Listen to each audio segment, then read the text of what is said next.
જો ફ્રેન્ડ્સ, આજે દહીંનો મસ્કો બનાવવા માટે મેં આ રીતે બાંધી દીધું છે. હવે દહીં બધું સરસ જામી જઈ હતું, પણ હવે બધું દહીંનો મસ્કો કરવા માટે મેં આ રીતની બધી પ્રોસેસ કરી છે.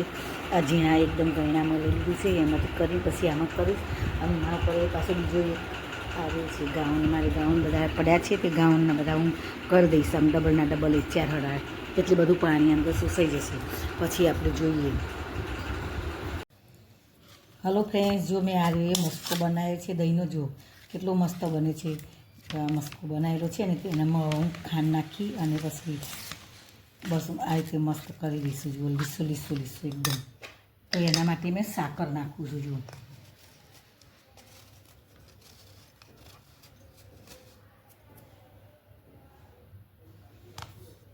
જો ફ્રેન્ડ્સ, આમાં આટલા મસ્કામાં મેં 1 કપ ભરીને મેં ખાંડ લીધો.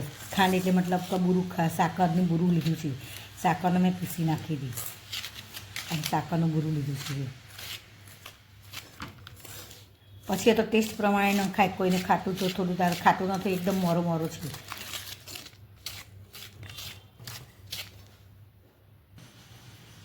જો હવે આપણે આમાં ઇલાયચી પાવડર નાખી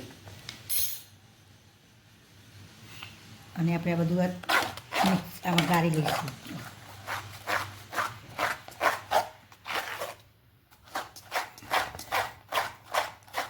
એટલે ગાંઠા ના પડે.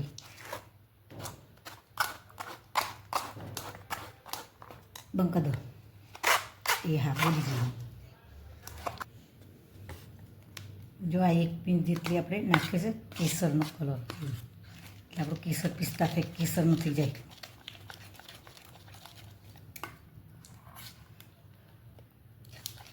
અને કેસરવાળું દૂધ નાખ્યું છે 1 ચમચી.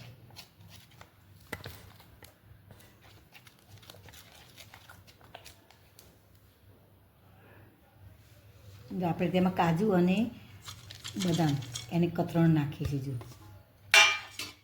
હવે આપણે હલાવી દઈએ.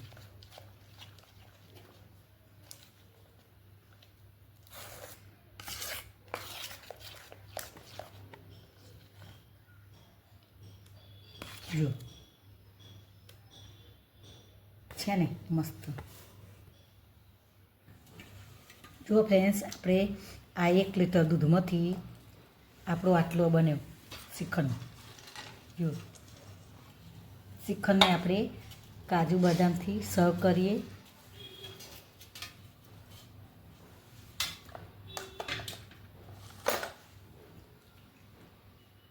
તો આપણું આ શ્રીખંડ તૈયાર છે.